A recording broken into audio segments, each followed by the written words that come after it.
Ready for a deep dive? Let's do it. Okay, so we're going off the beaten path this time. Oh, I like where this is going. Right. Yeah. To a spot on the Gaspé Peninsula. Okay. Pointe-à-la-Renommée. Ever heard of it? I can't say that I have, no. Okay, so our source today, this travel blogger who's been everywhere, they found out about it from some locals. Oh, the best way. Right. Yeah, local knowledge. And this blogger is all about those hidden gems Right. that most tourists just wouldn't even know to look for. That's the beauty of it. And they mentioned it's completely bilingual, which adds to that whole authentic vibe. I was going to say, that's what I love, is like you're really immersed in the place. Totally. And only $16 to get in. Seems like a steal for a little history lesson, right? Right. Sign me up. So paint me a picture.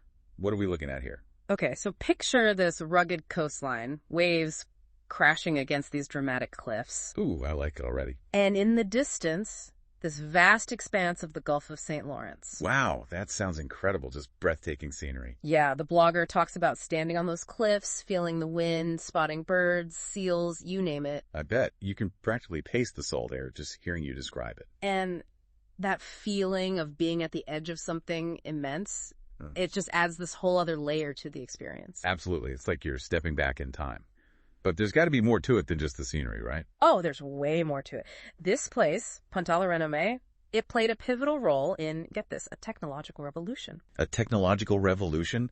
Now I'm really intrigued. We talking like steam engines and whatnot, or... Even bigger. We're talking about the dawn of wireless communication. No way. Okay, now you've got my attention. Wireless communication. This place. Tell me more. Wireless communication, right. Right. But before we get to Pointe-à-la-Renommée's, starring role, we gotta talk about this guy, Guglielmo Marconi. Oh yeah, Marconi. How could you forget Marconi? I mean, the guy's practically synonymous with wireless back then. He basically put it on the map. Like before him, long-distance communication, that was weeks, months even. Yeah. Waiting for letters to cross oceans. Letters. Right.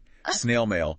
But Marconi, he had this vision. Oh, yeah. Of sending a message instantly. Across the Atlantic. Across the Atlantic. Boom. Yeah. Like that. It was a game changer. It's crazy. Thinking back then, that was like science fiction or something. It was unimaginable. And yet he did it.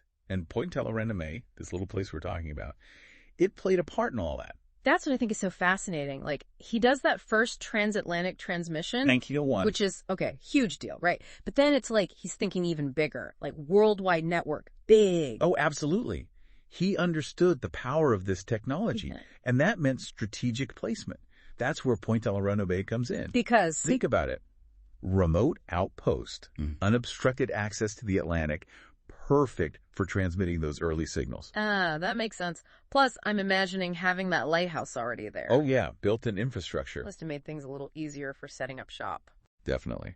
Speaking of the lighthouse, you know that thing's got a story and a half. Oh, tell me more. Buckle up, because remember how we were talking about Pointe-à-la-Renommée being a little out of the way? Yeah. Well, that lighthouse takes it to a whole other level. Turns out, it took a little trip of its own. Wait, what do you mean it took a trip? It's a lighthouse. I'm telling you, this story gets wild. A trip? Come on, you can't just leave me hanging like that. What happened to the lighthouse? Okay, so picture this, right? 1977, they decide to dismantle the lighthouse. Dismantle it, like take it apart. Brick by brick.